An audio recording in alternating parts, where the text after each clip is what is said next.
Hello दोस्तों, स्वागत है आपका मेरे YouTube चैनल पर। और दोस्तों, आज की इस वीडियो में हम बात करेंगे इंटरव्यू के एक और क्वेश्चन की, जो कि आपसे पूछ लिया जाता है, what are the qualities of a banker और अ पीओ और अ मैनेजर, या फिर ऑफिसर लाइक क्वालिटीज क्या होती है। तो दोस्तों, इस वीडियो में हम सारे एस्पेक्ट कवर करेंगे, क्योंकि ये जो चीज है ना, वो घुमा फिरा के भी पूछी जा सकती है और इन्हीं पॉइंट को आप अपनी क्वालिटीज में भी बता सकते हो। तो चलिए दोस्तों, शुरू करते हैं। उससे पहले मेरी छोटी सी इंट्रोडक्शन। ये मेरा नाम है, पीओ पोस्टेड था मैं ओबीसी बैंक में, बैंक ऑफ बड़ौदा और हरियाणा ग्रामीण बैंक में मेरा सिलेक्शन हुआ था, और एमओडी में मैं प्रेजेंटली जॉब कर रहा हूँ। तो बिना टाइम वेस्ट किए चलो शुरू करते हैं अपने मेन पॉइंट के साथ। सबसे पहले, ऑफिसर में पहली क्वालिटीज होनी चाहिए, he should be of organised mind. क्यों होना चाहिए? देखिए, सबसे पहले तो आपके ना न्यूमरस रिस्पॉन्सिबिलिटीज होने वाली है, और मल्टीपल ऑपरेशन आपको सेम टाइम पे डील करना है। देखिए, आपको हर चीज वेल ऑर्गेनाइज्ड होगे ना, तभी आप इंपॉर्टेंट चीजों को देख पाओगे, इरेगुलरिटीज को पकड़ पाओगे, रॉन्ग डूइंग को पकड़ पाओगे और उनसे बच पाओगे। ठीक है। देखिए, ऑफिसर लाइक क्वालिटी का ना कोई आरबीआई का कोई भी ऐसी गाइडलाइन नहीं है। तो हर जगह आप देखोगे कोई 5-7 क्वालिटी कोई अलग बताएगा, 10-15 कोई और बताएगा, 5-10 किसी और की मैं वीडियो में बता रखे होंगे। बट इन जनरल वो उन्हीं पॉइंट के अराउंड घूम रहे होंगे। तो मैंने ये जो क्वालिटीज है ना, सारी की सारी एक अच्छे जो है ना रिसोर्स, अच्छा सोर्स से उठाई है। जागरण जोश करके एक वेबसाइट है, जो कि काफी कॉम्पिटिटिव एग्जाम के लिए काफी टाइम से और काफी श्रूड प्रोफेशनल लोग वहाँ पे ये सब बताते हैं। तो मैंने वहां से पॉइंट्स को उठाया ताकि आपके लिए रेलेवेंट प्रूव हो सके। बाकी क्वालिटीज मोर और लेस आपकी वही रहेंगी। Good organisation skills also help them in maintaining and managing bank record. अगर आपकी ऑर्गेनाइजेशन स्किल्स है तो आपका रिकॉर्ड है ना अच्छे से ऑर्गेनाइज करोगे, डॉक्यूमेंटेशन आप अच्छे से ऑर्गेनाइजिंग करोगे, जो कि बहुत इंपॉर्टेंट है ऑर्गेनाइजेशन के लिए। अब चलते हैं अगले पॉइंट पे कि जी good communication skills. Good communication skills में ना सिर्फ बात करना नहीं आता, आप कैसे ग्रीट करते हो लोगों को, आप कैसे बिहेव करते हो लोगों के साथ, आप कैसे ट्रीट करते हो, कैसे आप रिएक्ट करते हो, ये सारी चीजें हैं जो इंटरव्यू में भी आपकी नोटिस की जा रही हैं। यही क्वालिटी तो चेक करने के लिए, आपकी पर्सनैलिटी के लिए उन्होंने बुलाया है आपको। आपकी कम्युनिकेशन स्किल्स अच्छी होनी चाहिए। क्यों अच्छी होनी चाहिए? While good communication have become necessary quality in any sector, but more important in banking. क्यों? क्योंकि we are directly dealing with the end customer, और आपकी एक्सीलेंट होनी चाहिए रिटर्न और वर्बल कम्युनिकेशन। किन लोगों से? एंड कस्टमर कौन? एंड कस्टमर आपका जो कस्टमर है, बेसिकली गारंटर है आपकी। अगर मान लो कोई पब्लिक अथॉरिटीज इन्वॉल्व है, वो है आपकी, कोई लीगल टीम है, आपकी टेक्निकल टीम है, सबके साथ आप डायरेक्टली डील कर रहे हो। तो अच्छी कम्युनिकेशन स्किल्स अगर आपकी नहीं होंगी, तो आप उन चीज़ों के साथ नहीं कर पाओगे और अपनी अच्छी से चीज़ें कम्युनिकेट नहीं कर पाओगे पॉलिसी मैटर की अपने सबॉर्डिनेट स्टाफ को। ये पॉइंट मैं इसलिए आपके सारे लिख के दिए, अदरवाइज मैं बता भी सकता था ये, ताकि ना आप लोगों को फ्रेज करने में इन वर्ड्स को आप उठा लो यहाँ से, जो जो आपको अपने काम के लगे। अगली क्वालिटी की बात करते हैं, accuracy and efficiency. Boss, banking का तो ना गेम ही एक्यूरेसी के ऊपर चल रहा है और एफिशिएंसी के ऊपर चल रहा है। कैसे? It's pretty self explanatory. Handling money matters, money matters है और एक्यूरेसी से नहीं डील करोगे तो वैसे ही बैंक की आप वो कर दोगे। और एक नोट भी अगर मिसप्लेस हो जाता है ना, तो मेजर इश्यू हो जाता है। जो लोग बैंक में काम करते हैं वो जानते हैं, जो नहीं जानते उनके लिए बता देता हूँ। बैंक के लास्ट में ना, जब बैंक बंद कर रहे हो उससे पहले डे एंड करना होता है। डे एंड का नाम अलग अलग जगह अलग अलग होता है। उसमें क्या होता है, बैंक में आज जितना आया पैसा, जितना गया पैसा, जो मतलब इनवर्ड और आउटवर्ड ट्रांजेक्शन, सुबह जो बही खाता खुला था उसके बाद ये हुआ और उसके बाद ये हुआ, ये तीनों चीजें मैच नहीं हुई ना, तो डे एंड नहीं लगता, और डे एंड नहीं लगता तब तक आप बैंक से नहीं जा सकते। समझ रहे हो?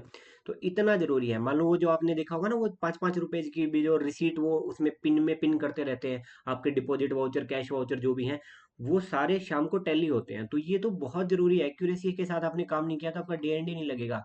हाई लेवल ऑफ एक्यूरेसी चाहिए। और ऑपरेशनल एफिशिएंसी जरूरी है to cope up with time constraint. आपको 4 बजे तक लोगों को अंदर अलाउ करना है, उनका काम भी करना है, 6 बजे से पहले घर भी जाना है, स्टाफ को भी भेजना है। आपकी एक्यूरेसी और एफिशिएंसी बहुत मैटर करती है। अब अगले पॉइंट को देखते हैं, मैथमेटिकल एंड एनालिटिकल एबिलिटी। सारा बिजनेस और फिगर्स का ही खेल है। बिजनेस कितना आया, फिगर्स क्या है, एनालाइज करो, मार्केट के ट्रेंड को प्रिडिक्ट करो। मार्केट में क्या हो रहा है, उस इवेंट से क्या फ्लक्चुएशन आएंगी, वो प्रिडिक्ट करनी है आपको। ये इंटीग्रल पार्ट बन गया है। मान लो नीरव मोदी ने एक काम किया, उस काम का इफेक्ट आपके मार्केट में यहाँ यहाँ पड़ने वाला है। आपको एनालिसिस करना होगा आपकी ब्रांच में क्या क्या होने वाला है उसकी वजह से।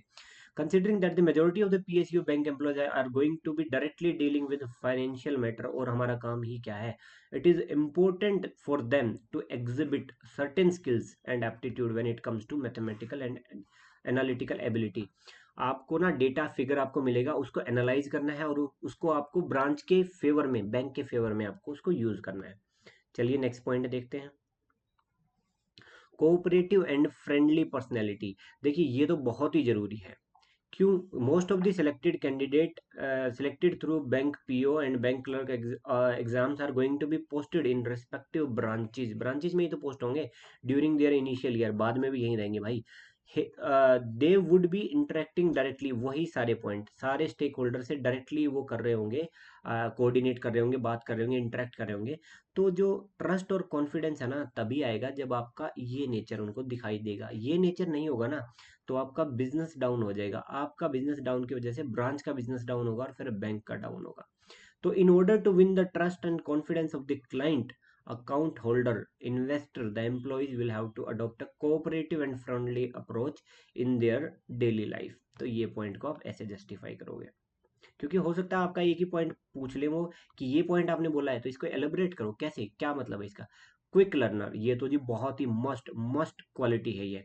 With the introduction of E banking facility, the expensive introduction of technology in banking, कोई भी सेक्टर इतना रैपिडली चेंज नहीं हो रहा है जितना ये चेंज हो रहा है। देखिए सबसे पहले जो कैश था ना वो ब्रांच में आया करता था, फिर वो एटीएम में जाने लग गया, फिर वो धीरे धीरे वॉलेट में चला गया, वॉलेट से आगे कंसेप्ट मूव ऑन हुई, तो फिर आगे यूपीआई आ गई, यूपीआई के बाद अब सिंगल स्कैनर कोड आ गया, सिंगल स्कैनर कोड के बाद अब ई रूपी की बात चल रही है।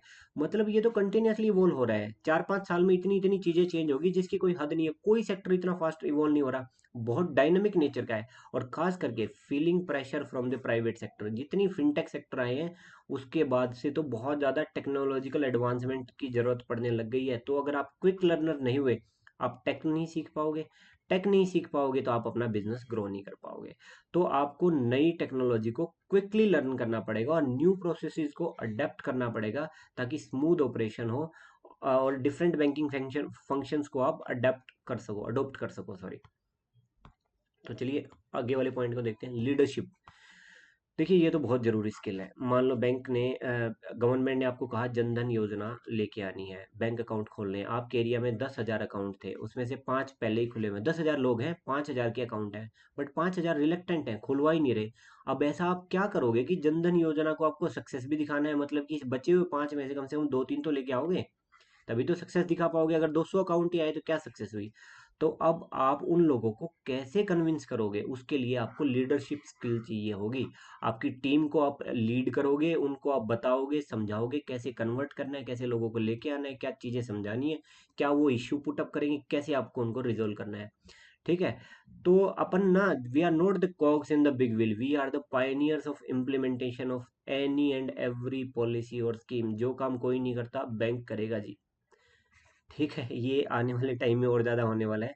तो आपको एक्सेप्शनल लीडरशिप स्किल्स आपकी दिखानी पड़ेगी, ताकि आप अपने सबॉर्डिनेट को भी अच्छे से संभालो और आप अपने टारगेट भी अचीव करो। उसके बाद जी मैनेजमेंट, ये बहुत ज़रूरी है आपके अंदर, मैनेजमेंट तो होनी होनी चाहिए। Very important for people posted at officer level at least. Clerk जो होगा ना वो आपको कह देगा जी कि आप ना बताओ कैसे करना है मैनेजर को।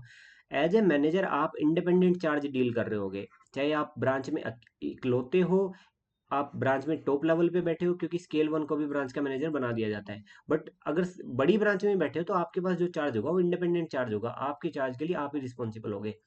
तो you need to have the quality of task of managing the day to day operation, financial documentation, reporting, checking irregularities, ये सारे काम along with their core banking function. Bank के जो रेगुलर काम है उसके अलावा ये सब भी आपको करना है। तो मैनेजरियल स्किल्स आपकी बहुत जरूरी हैं।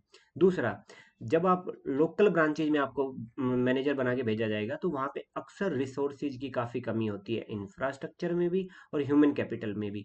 आपकी ब्रांच में हो सकता है 4 पीसी चाहिए होते थे मगर 2 दे रखे हैं, आपको 6 क्लर्क चाहिए थे मगर 3 दे रखे हैं। अब आपको 2 पीसी और 3 क्लर्क से ही वो काम चलाना है जो इनसे चलाया जाना था। और आप इसके बारे में चाहे जितना ह्यू एंड क्राई कर लेना, आपको एक सोल्यूशन दिया जाएगा कि we will think over your demand, but till the time you keep the bank running with the limited resources. आपका काम है अब अपने मैनेजमेंट को यूज करो, अपनी इनोवेटिव टेक्निक को यूज करो कि बैंक का काम नहीं रुकना चाहिए। As a manager that's your sole responsibility. अगली स्किल की बात करते हैं। अलर्ट और अवेयर होने चाहिए। मार्केट में कुछ न्यूज़ आ गई, आपको पता ही नहीं है, अवेयर हो ही नहीं आप उसके बारे में, उससे आपको ये नहीं समझ में आ रहा कि आपके बिजनेस पे क्या इफेक्ट आएगा। नहीं, ये क्वालिटी आपके लिए बहुत जरूरी है। Dealing in financial matter is a very risky business and banking professional must acknowledge this act. Bank officers are the primary custodian of Indian economy. भाई, लोगों का पैसा, पब्लिक सेक्टर बैंक में किसका पैसा है? लोगों का, और हम उसके कस्टोडियन हैं। हम अगर अवेयर नहीं हुए तो हम इस पैसे का नुकसान कर देंगे, इनडायरेक्टली हम लोगों का नुकसान कर देंगे, और डेमोक्रेसी में ये अफोर्ड नहीं कर सकते आप। ठीक है, तो अपने को फाइनेंशियल इरेगुलरिटी जो हो रही है, we need to check them, और इल हैपनिंग जो भी हो रही है, और बैंक के अराउंड और बैंक के बाहर भी जो एक्टिविटी हो रही है जिसका इफेक्ट आपके बैंक पे आ सकता है। मान लो नीरव मोदी का केस हुआ, उससे पता चला कि एलसीबीजी में ऐसा फ्रॉड हुआ है कि कुछ डॉक्यूमेंट फिजिकली इश्यू कर दिए गए, उनको डिजिटली अपडेट नहीं किया गया। अब आप अपने बैंक में ये देखोगे कि जी मेरे को ये खबर, मेरे को पता चल गई, आप अलर्ट हुए और अवेयर हुए और आपने उसको यूज किया कि मेरे बैंक में तो कोई पॉसिबल रिस्क नहीं हो रहा ना इसी तरह का, या कोई सिक्योरिटी मैकेनिज्म आप डेवलप करोगे कि आगे ना हो। भाई हो रहा है तो पहले आपको देखना है, नहीं हुआ है तो आगे कैसे रोक सकता हूँ वो देखना है, इस तरह के इंसिडेंट ताकि ना हो। अब चलिए जी अगले पॉइंट पे आते हैं, ऑनेस्टी एंड इंटेग्रिटी। ये तो बहुत ही जरूरी पॉइंट है बैंकिंग के लिए। बैंकिंग तो चल ही इस बेस पे रही है कि ऑनेस्ट है और इंटीग्रिटी आपकी कायम है। इंटीग्रिटी देखो देखो दो तीन तरह से है, एक आपकी पर्सनल इंटीग्रिटी भी होती है, एक आपकी प्रोफेशनल इंटीग्रिटी भी होती है। ठीक है, कैसे? जैसे मान लो डिमोनेटाइजेशन हुआ था, डिमोनेटाइजेशन में सरकार की तरफ से आपको कुछ वार्निंग्स आई या फिर प्रिकॉशंस आई कि लोग ना इस तरह से फला फला तरीके से वो इस ब्लैक मनी को ना वाइट में कन्वर्ट करवा रहे हैं, आपको इसके बारे में कॉशियस होना है। बजाय आप इस स्कीम को, मतलब इस इंफॉर्मेशन को यूज करते कि ये कन्वर्जन ना हो, आपने अपने किसी एक रिश्तेदार को बता दिया कि जी आपके पास इतने पैसे पड़े हैं, आप एक काम करो, ये तरीका अपना लो, ये वाला, इस तरह से अपने पैसे को कन्वर्ट करवा लो। तब आपने क्या किया है, आपके पास जो information as a public servant आई थी, आपको उसको यूज करना था उस काम को रोकने के लिए, आपने उस इंफॉर्मेशन का यूज किया अपने फेवर देने के लिए किसी को। वो दोस्त हो सकते हैं, रिलेटिव हो सकते हैं, बिजनेस अलायंसेस हो सकते हैं, आपका जो मर्जी हो। There is a reason why career in banking is looked upon with such respect, ये कम हो रही है, and gratitude by both government as well as general public. Incident बढ़ रहे हैं, लोगों के नज़रों में रिस्पेक्ट कम हो रही है। तो अब ये कहना नहीं है आपको, क्योंकि इंसिडेंट जिस तरह का बैंक ऑफ इंडिया में हुआ है तो इज्जत तो हमें पता है जैसी हो रही है, but still we do have a respect and gratitude and positive news, positive reaction of public towards us. तो आसान नहीं है लोगों का अपना पैसा अपने पास छोड़ के जाना। उनका पैसा आपके पास छोड़ के जा रहे हैं, आप किसी को 10 रुपए देते हो, उससे पहले इंश्योर करते हो कि ये वापस आएंगे कि नहीं। तो you need to exhibit a certain sense of honesty and integrity through your personality, ताकि आप पे लोग भरोसा करें। honesty and integrity are most important and the most underrated। underrated इसलिए हैं बॉस क्योंकि वो तो बाय डिफॉल्ट ले रहे हैं कि ये तो होनी होनी चाहिए आपके अंदर ये क्वालिटी। तो ठीक है, तो दोस्तों ये थी ये टोटल वीडियो, और ये सारी वीडियोस मैं अपने चैनल पे डाल चुका हूँ, आप इंटरव्यू से पहले जरूर देख लें। और टेलीग्राम और इंस्टाग्राम का अपना जो है लिंक आ गया है, अबाउट पेज में जाओगे तो नीचे यहाँ इंस्टाग्राम और टेलीग्राम का लिंक मिल जाएगा। आपके कोई भी जो पर्सनल या कोई स्पेसिफिक क्वेश्चन है वो आप वहाँ पे पूछ सकते हो, बाकी आप यहीं कमेंट सेक्शन में पूछिए, क्योंकि यहाँ क्या होता है कि आपके क्वेश्चन से 3 लोगों को और आंसर मिल जाता है, 3 लोगों को और इंसाइट मिल जाता है कि हाँ ये भी तो एक पॉसिबल एंगल था। दूसरा, आप अगर कोई और वीडियो चाहते हो तो कमेंट सेक्शन में लिखिए, और बाकी लोग भी वही चाहते हैं तो उस कमेंट को लाइक कर दीजिए ताकि मुझे पता चल जाए ये टॉपिक आप लोग चाहते हो। और thank you so much for watching. जय हिंद, जय भारत।